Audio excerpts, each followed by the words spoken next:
Good morning, all students. Today, I'm going to take the economic chapter number 1. The chapter name is Introduction to Microeconomics and Macroeconomics. Right? So, in this economic, we can say the study of economic is divided into two parts. That is microeconomic and macroeconomic. Let me explain. See, before studying the economic, we should know what is microeconomic and macroeconomic. That is why in 12th standard we have the initial chapter, the first chapter itself, it is calling as Introduction to Microeconomics and Macroeconomic, right? So these are coined by whom? These are coined by Ragnar Frisch of Olo University in 1933. Okay. The term micro is derived from Greek word micros, which means a small or a millionth part. For example, if I say micro means it is a small part out of the whole. For example, the apple is a whole. The piece of apple is called as a micro. In a basket, we have 100 apple. Out of that one apple, if you're studying about one apple, then it is called as what? Microeconomic. And another example, let me explain you. If suppose in a whole school, if I want to study about only one classroom, the whole school study is called as macro, and the only classroom is called as a micro.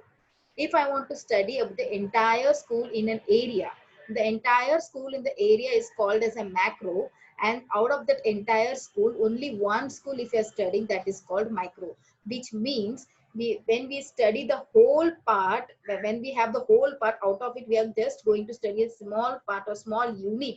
It is called as microeconomic. When we study the whole part, it is called as what? Macroeconomic. So micro word and macro word, which came from Greek word micros and macros. Micros means small or macros means large. Okay. So let me explain the introduction. So in this chapter, we are going to learn only about the introduction of the micro and macroeconomic and overall introduction. Then later on, we will discuss one by one the answer. Clear with it? So now let me explain the meaning of microeconomic. Microeconomic deal with small unit. It is called again, it deal with only a small and minute part of an entire whole subject object. Okay. So microeconomic deal with small individual economic units such as individual behavior, consumer. So for example, we have a lots of number of consumers in the market. So if I'm studying the entire consumer, then we will call it as a macro. But out of that, if we're studying only about individual consumer, we will call it as what? Micro. Individual producer, the price of a particle, commodity or factor, anything apart when we study, it is called as a microeconomic. And again, it is called, the definition is said by microeconomic is a fact as a microscopic study of an economic. Matlab, for the whole, out of that, we are just going to study a small part. It is called microscopic study of the economy. Clear with it? अभी हम पढ़ेंगे scope of microeconomic. What we are going to, what are the scopes are there when we study the microeconomic? The initial stage we will study, we have three scopes. What are they? Theory of product pricing, theory of factor pricing, theory of economic welfare. So before studying with the entire subject, I repeat again, initially we have learned what is microeconomic, and out of that, then we have understood what is the meaning and what are the definition of microeconomic. Now we are going to learn about scopes of microeconomic. In scopes of microeconomic, we got three theories. What are they? Theory of product pricing, theory of factor pricing, and theory of economic welfare. The initial stage we will go and study about product pricing. What do you mean by product? See, when a particular product is manufactured, it has two variants. One is the product should have a demand, as well the product should have a supply, right? If demand is lots, we have lots of demand of the product and we don't have supply, then the theory of product pricing will fail. So here, when we study a microeconomic, we can analyze what are the demands are in the market and what are the supplies are available in the market. So demand, in short, I can say demand is a consumer behavior. Whose behavior is this? Demand is a consumer behavior and supply is a producer behavior. See, demand, we can say we all consumer, we want a product, so we demand. So about our behavior, when we analyze, we can analyze about demand analysis. Clear with it? And जब हम लोग producer का behaviour analyse करते हैं तो हम उसको बोलते हैं सप्लाई एनालिसिस. जब हम कंज्यूमर के बिहेवियर एनालाइज करते हैं तो हम बोलते हैं demand analysis. The next part is theory of factor pricing. What are the theory of factor pricing? Factor, what are the things which is there for the pricing? First is rent, wages, interest and profit. The very first we need to pay the rent. For any production, any type of production or any type of manufacturing, we are paying rent. We are paying what? We are paying salary. So rent for a particular land and all, when we pay rent, that is again a factor pricing, that is very important factor for the product. Second is wages, that is again I call it as a salary or remuneration. It is also very important. Third is interest. Interest is nothing that what we pay for our capital, what we get for the capital, right? Then is profit. कोई भी business करते हम profit के basis में ही करते हैं. Clear with it? So जब भी हम लोग factor pricing के बारे में पढ़ाई करेंगे, हम ये चार चीज के बारे में पढ़ाई करेंगे. First क्या है? Rent है. Second wages है. तीसरा interest है and profit है. Clear with it? Now theory of economic welfare. Economic welfare is what? What do you mean by economic welfare? देखो हर चीज में welfare is like we can call it as a goodness. अच्छे काम हम क्या कर सकते हैं, राइट? अभी economically welfare क्या है? Efficiency in production. अगर economic अच्छा है तो अच्छी तरीके से प्रोडक्शन होना पॉसिबल है, राइट? सेकेंड है efficiency in consumption. अगर प्रोडक्शन ही हो रहा है और वो कंज्यूम करने के लिए लोग नहीं है, देन वी कैन नॉट से हम लोग गुडनेस कर रहे हैं इकोनॉमिक बेस्ड. क्योंकि इकोनॉमिक मतलब क्या है कि हमारा जनरेट ऑफ इनकम. अगर अपने पास अच्छे खासा प्रोडक्शन है और उसको कंज्यूम करने के लिए कोई नहीं है तो अपना इनकम बढ़ने का चांसेस बहुत कम है. सो economic in production, economic in consumption and second overall economic efficiency. मतलब ओवरऑल अपना जो इकोनॉमिक का एफिशिएंसी है, हर चीज उसमें क्या देना चाहिए? इन्वॉल्व रहना चाहिए. आई रिपीट अगेन, अभी हम पढ़ रहे scope of micro economic, right? Scope of micro economic में तीन पार्ट में डिवाइड हो रहा है. First is product pricing, factor pricing and economic welfare. Product pricing में हम डिमांड एंड सप्लाई के बारे में पढ़ेंगे. फैक्टर प्राइसिंग में rent, wages, interest and profit के बारे में करेंगे. तीसरा होता है economic welfare which we call efficiency in production, efficiency in consumption, overall efficiency, economic efficiency. Clear with it? Now let me explain. Theory of product pricing, each commodity determined by the force of demand and supply. इसके बारे में तो मैंने explain कर दिया है. Factor के बारे में भी मैंने कर दिया है. लैंड गेट रेंट्स, हमारे पास लैंड रहे तो हम लोग को रेंट मिलेगा या हमको रेंट देना पड़ेगा. लेबर गेट वेजेस, हम अगर हमारे पास काम करने वाले हैं तो उनको एक तो सैलरी देना पड़ेगा, अगर हम काम करने वाले तो हमको पैसा मिलेगा. Capital get interest and entrepreneur get profit. तो इसी यही चीज को हम लोग अलग वर्ग में पढ़ना है तो हम बोलेंगे factor land, labour, capital and entrepreneur. यही चीज को हम लोग क्या कैसे दूसरे वर्ड में कैसे पढ़ सकते हैं? लैंड है तो रेंट, लेबर है तो वेजेस, कैपिटल है तो इंटरेस्ट एंड एंटरप्रेन्योर है तो प्रॉफिट. ठीक है? Economic welfare, production in means maximum production of amount of goods and services from given amount of resources. हमारे पास जो भी रिसोर्सेस अवेलेबल है, अगेन मैं बोलती हूँ, जब हम लोग ने ओसी पढ़ा था, there I have said what you mean by resources. Material, men, money, machine, ये सब अपना रिसोर्सेस है. अगर ये रिसोर्सेस अपने पास अच्छी तरह से अवेलेबल है और वो रिसोर्सेस को यूज करके मैंने प्रोडक्शन कर लिया, तो मैं बात करेगी मेरा जो इकोनॉमिक है वो क्या हिस्सा है? एफिशिएंसी इन प्रोडक्शन है. मेरा इकोनॉमिक वेलफेयर क्या होता है? मैं अच्छे तरीके से प्रोडक्शन कर सकती हूँ. सेकेंड थिंग, मेरा जो गुड्स एंड सर्विसेज जो भी मैं प्रोड्यूस करती हूँ उसका मुझे कैसा है? लोगों को मैक्सिमम सेटिस्फेक्शन देना मेरा काम है, right? So what I am giving you maximum satisfaction. Clear with it? Overall economic efficiency.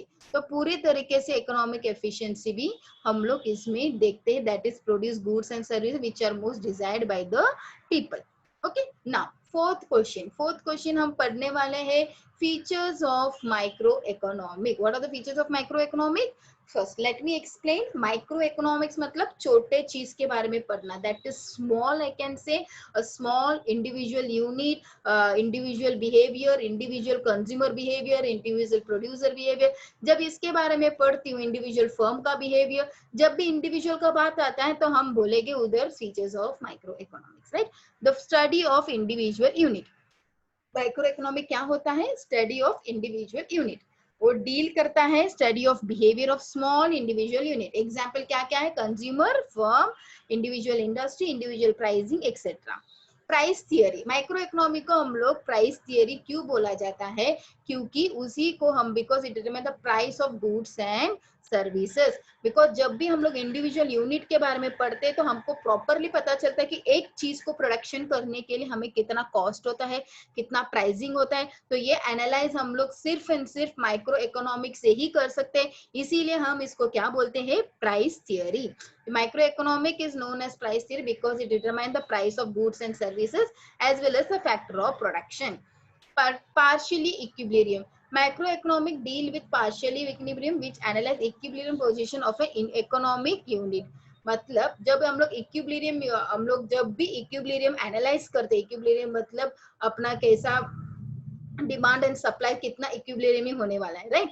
तो जब भी मैं एनालाइज करती हूँ तो उसमें मेजर रोल इक्विलिब्रियम पार्शियली जो रोल प्ले करता है, that is called micro economic. Micro economic अगर मैं स्टडी करती हूँ तो मुझे पार्शियली तो पता चल जाएगा what is my equilibrium. For example हम लोग किसके इंडिविजुअल इकोनॉमिक यूनिट के बारे में पढ़ते हैं, individual consumer, firms etcetera.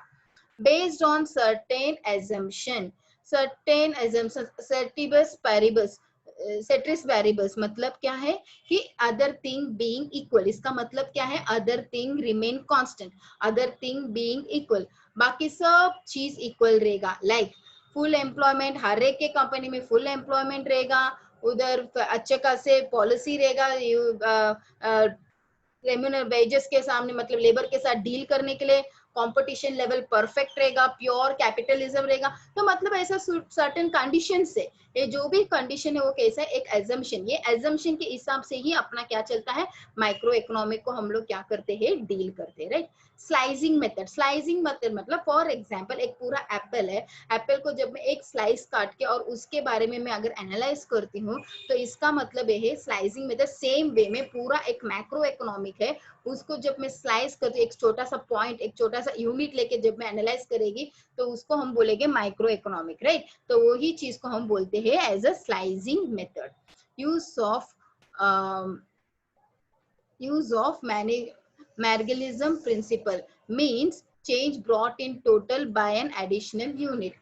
Marginalism मतलब एक छोटा सा यूनिट ऐड होने से क्या चेंजेस हो सकता है अपना पूरा पूरा एनालिसिस में, पूरा पूरा चीज में. तो वही चीज हम बोलते हैं, वही चीज हम इधर माइक्रो इकोनॉमिक में पढ़ते हैं.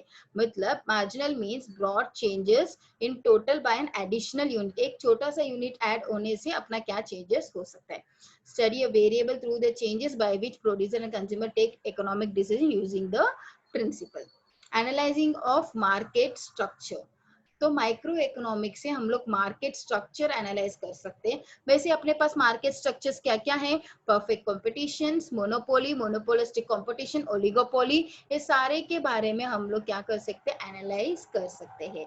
Limited scope. The study of microeconomic is limited only to individual unit only. मैं अगर पूरा पूरा वर्ल्ड और इंडिया या पूरा सोसाइटी के बारे में पढ़ने के लिए सोचती हूँ, पॉसिबल है? नहीं है. माइक्रो इकोनॉमिक में हम एक छोटा सा इंडिविजुअल यूनिट को ही स्टडी कर सकते हैं, पूरा होल को नहीं स्टडी कर सकते. इसीलिए हम इसको बोलते हैं इसका अनलिमिटेड स्कोप नहीं है, इसका कैसा है? Limited scope. It does not deal with पूरा मैक्रो प्रॉब्लम. मैक्रो प्रॉब्लम अपना क्या क्या है? अनएम्प्लॉयमेंट है, इन्फ्लेशन है, डिफ्लेशन है, पॉवर्टी है, अनएम्प्लॉयमेंट, पोल्यूशन, पॉपुलेशन वगैरह एक्सेट्रा, एवरीथिंग. ये सब मैक्रो इकोनॉमिक का प्रॉब्लम है, वो जिधर हम लोग माइक्रो इकोनॉमिक में डील नहीं कर सकते. अभी जैसे कि हमने इधर देखा है कि हमारे पास कितने पॉइंट्स है features of micro economic. We have 8 point.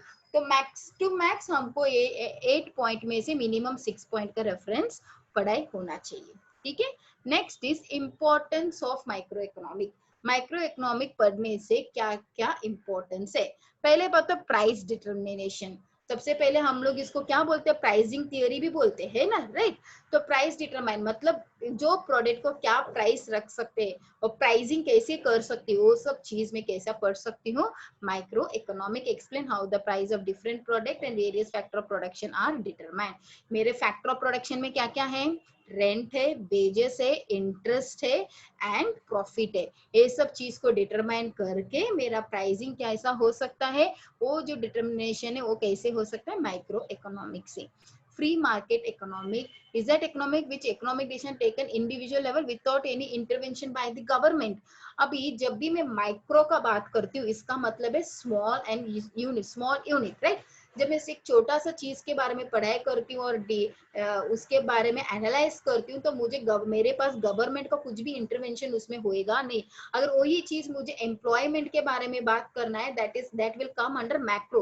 Macro के अंदर आ जाएगा वो स्टडीज, और उधर के लिए मुझे परमिशन गवर्नमेंट का थोड़ा बहुत इंटरवेंशन लगेगा, बट माइक्रो इकोनॉमिक में मुझे वो चीज लगता नहीं है। इसीलिए मैं बोलती हूँ free market economy is an economic where the economic decisions are taken at individual level without intervention by the government. Decisions are regarding production of goods such as what to produce, how much to produce, etc.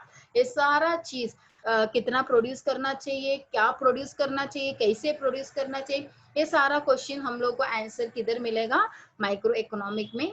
Foreign trade, microeconomic also explain gain from foreign trade, effect of tariff after the affecting exchange rate etc.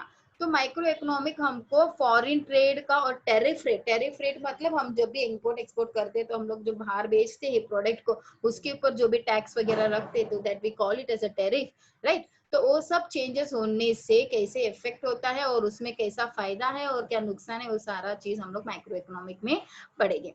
Economic model building help understanding various complex situation with the help of economic model. अच्छा, micro economic में हमारे पास कुछ models है, वो जब हम लोग micro economic अच्छे तरह से पढ़ेंगे, तो अपना जो भी कॉम्प्लेक्स इकोनॉमिक सिचुएशन मतलब एकदम डिफिकल्ट, लोगों को इकोनॉमिक मतलब अंडरस्टैंड ही नहीं होता है, जो अनअंडरस्टैंडेबल है, जो कॉम्प्लेक्स डिसीजन है, वो सारा चीज अपना सिचुएशन को एकदम लेबल कर देते हैं, और एक कॉम्प्लेक्स इकोनॉमिक सिचुएशन को हम लोग क्या है सिंपलर वे में अंडरस्टैंड कर सकते हैं। इसीलिए हम बोलते हैं इकोनॉमिक मॉडल बिल्डिंग होता है क्या, micro economic. Business decision, yes, हर एक छोटा छोटा बिजनेसमैन को माइक्रो इकोनॉमिक पढ़ने से अपना खुद का बिजनेस डिसीजन लेना उनके लिए बहुत ही आसान होता है, और उनका डिसीजन लेने के लिए वो अपने को बहुत सपोर्ट करते हैं। Theories are helpful to business for taking important business decision related to cost of production, pricing of good, maximisation of output and profit. क्या कॉस्ट रखना चाहिए, कौन सा प्राइस में मुझे प्रोडक्ट को बेचना चाहिए, कितना मुझे प्रॉफिट मिलेगा, ये सारा चीज का डिसीजन लेना माइक्रो इकोनॉमिक में पॉसिबल है। Useful to government, yes, formulating and evaluating economic policy including pricing and distribution that promote economic welfare. Economic welfare को ये क्या करता है, प्रमोट करता है। किस तरीके से, इकोनॉमिक पॉलिसी इंक्लूडिंग क्या क्या होता है, प्राइसिंग एंड डिस्ट्रीब्यूशन पॉलिसी होता है, जिसके वजह से अपना इकोनॉमिक वेलफेयर प्रमोट होता है, और ये सारा चीज गवर्नमेंट को बहुत यूजफुल होता है। बेसिस टू वेलफेयर इकोनॉमी, तो अपना जो वेलफेयर इज लाइक अपना गुडनेस ऑफ द अच्छे काम के लिए, सोसाइटी के लिए क्या कर सकते हैं हम। पहले बात तो ये अपने को समझाता है कि और कितना maximum optimum use of resources कर सकते हैं, can be made to increase the welfare of the society. मेरे पास जो भी रिसोर्सेस अवेलेबल है, वो कितना मैक्स टू मैक्स में कर सकती हूँ, ताकि मेरा जो सोसाइटी का वेलफेयर है वो अच्छे तरीके से मैं क्या कर सकती हूँ, समझ सकती हूँ, right. It also explain how tax effect social welfare, और टैक्स कैसा इफेक्ट करता है सोशल वेलफेयर को, हर एक चीज को ये माइक्रो इकोनॉमिक क्या करता है, अपने को सपोर्ट करता है अंडरस्टैंडिंग के लिए, राइट।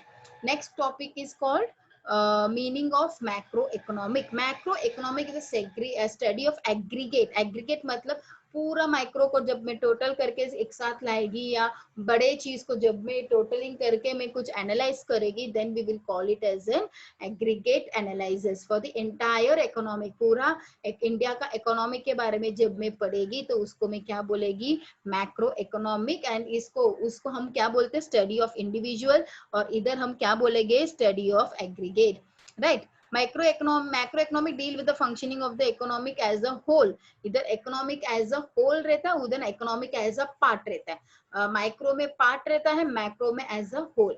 अभी उधर के हम क्या क्या पढ़े थे, स्कोप ऑफ माइक्रो इकोनॉमिक पढ़े, तो अभी इधर हम पढ़ने वाले scope of macro economic, right. तो स्कोप ऑफ माइक्रो इकोनॉमिक में हमारे पास 3 पार्ट था। Theory of product pricing, that is demand and analysis के बारे में पढ़े थे। Theory of factor pricing, rent, wages, interest, profit के बारे में पढ़े थे। Theory of economic welfare, efficiency in production, efficiency in consumption, overall economic efficiency, ये तीनों के बारे में हम पढ़ाई किए थे, राइट। अभी हम पढ़ने वाले हैं scope of macro economic, theory of income and employment, theory of general pricing level and inflation, theory of economic growth and development, macro theory of distribution, right। तो इसके बारे में हम अभी क्वेश्चन नंबर 8 पढ़ने वाले हैं।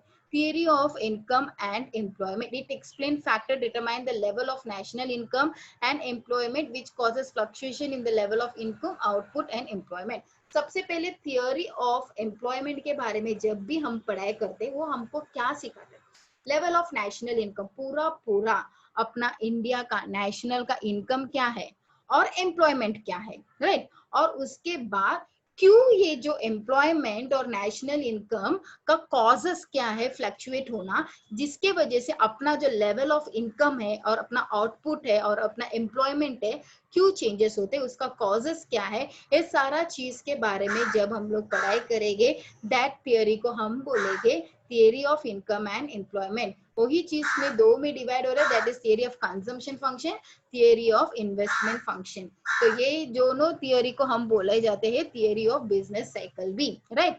अगर थियरी ऑफ कंजम्पशन मतलब अपना कंज्यूमर कितना यूज करते कुछ चीज को, और हम कस्टमर को इसमें किधर किधर हम इन्वेस्ट करते हैं, ये दोनों फंक्शन के बारे में जब हम लोग पढ़ते हैं, तो हमारा जो डिटरमाइन लेवल है अपना नेशनल इनकम और एम्प्लॉयमेंट के बारे में हमको आइडियाज आ जाएगा, और वो क्यों कौन सा कॉजेस है फ्लक्चुएशन का, ये सारा चीज हम लोग पढ़ एनालाइज कर सकते हैं, क्या पढ़ के, consumption function and investment function को एनालाइज करके। क्लियर है।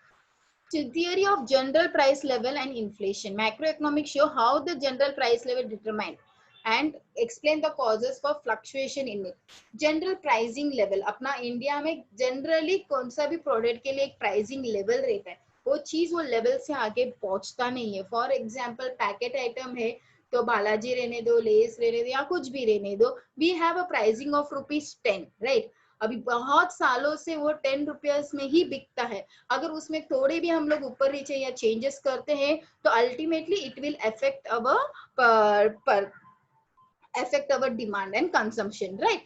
तो वो जनरल प्राइसिंग लेवल को कैसे हम डिटरमाइन करते हैं और उसका एक्सप्लेनेशन क्या है, और उस क्यों और वो फ्लक्चुएशन क्यों है, उसका कॉजेस क्या, क्यों हम लोग बड़ा नहीं कर सकते, क्यों हम कम नहीं कर सकते, उसका कॉजेस क्या है, ये सारा चीज को हम पढ़ाई करेंगे किधर, मैक्रो इकोनॉमिक में, that is general pricing level and inflation. Inflation भी बोल सकते हैं हम डिफ्लेशन, जब पैसा का वैल्यू बढ़ता है तो हम बोलते हैं इन्फ्लेशन, जब पैसा का वैल्यू घटता है तो हम बोलते हैं डिफ्लेशन। देन होता है theory of economic growth and development. तो मैक्रो इकोनॉमिक कॉजेस क्यों अंडर डेवलपमेंट क्यों है, एक कंट्री में डेवलपमेंट क्यों कम हो रहा है, पॉवर्टी क्यों है, ये सारा चीज के बारे में पढ़ना किसके काम है, मैक्रो इकोनॉमिक के बारे में काम। Theory of distribution, theory of distribution deal with relative shares of rent, वही चीज जो अपना ऊपर फैक्टर ऑफ डिस्ट्रीब्यूशन था, वही फैक्टर ऑफ प्राइसिंग था। फैक्टर ऑफ प्राइसिंग में 4 चीज था, क्या था, rent, wages, interest and profit, right. ये सब मिला के अपना total income of various class हो जाता है।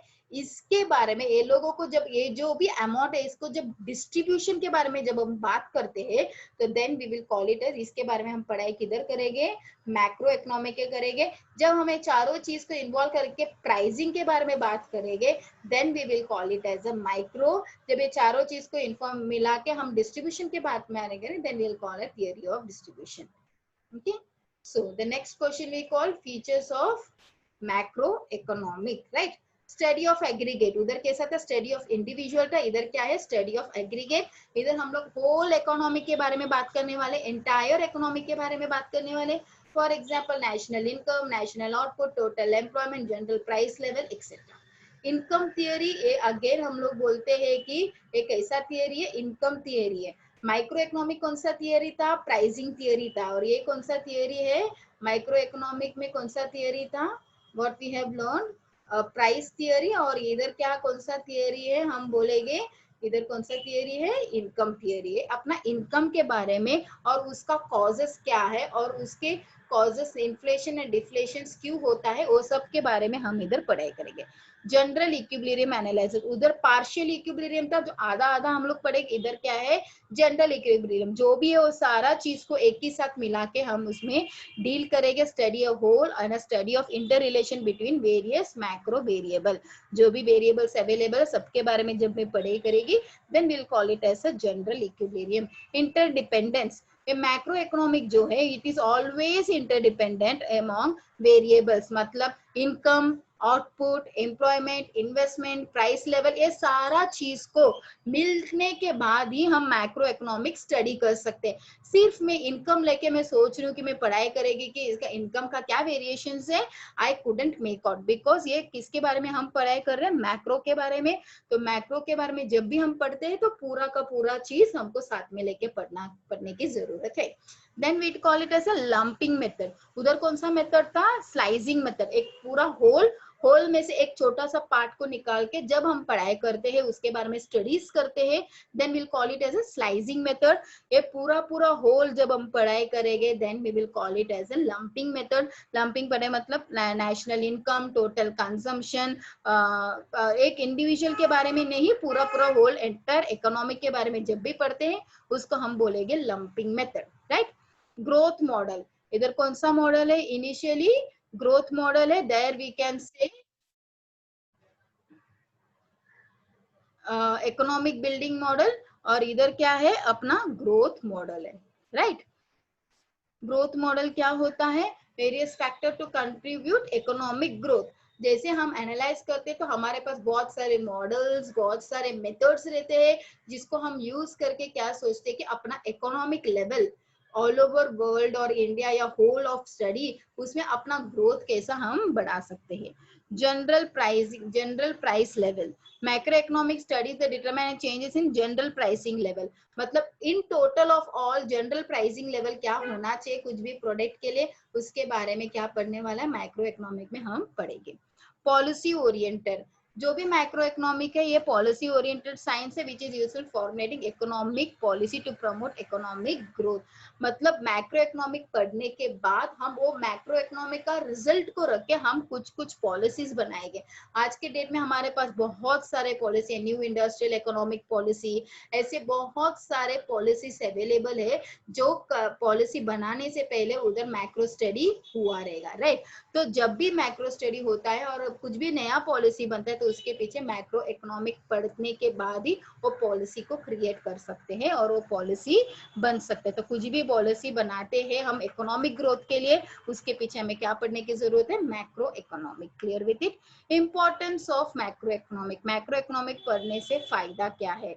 अगेन आई कैन से a functioning of an economic, it is a given idea of functioning of economic system and help to understand behavior pattern of aggregate variable।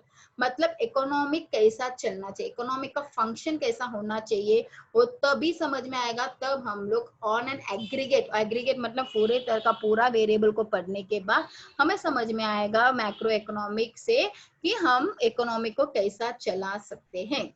Economic fluctuate, always it fluctuate, क्योंकि जब भी macro economic आज एक data रहेगा, कल एक data रहेगा, 2 हफ्ते के बाद कुछ अलग डेटा रहेगा, अगले ईयर कुछ अलग डेटा रहेगा। तो ये कॉजेस ऑफ फ्लक्चुएशन क्या है वो सारा चीज हम लोग को एनालाइज करने के लिए मैक्रो इकोनॉमिक अपने को सपोर्ट करता है। और it is always study the national income. Macro economic हमेशा हम लोग नेशनल इनकम को प्रॉपरली फॉर्मुलेट और करेक्ट इकोनॉमिक पॉलिसी बनाने के लिए यूज करते हैं।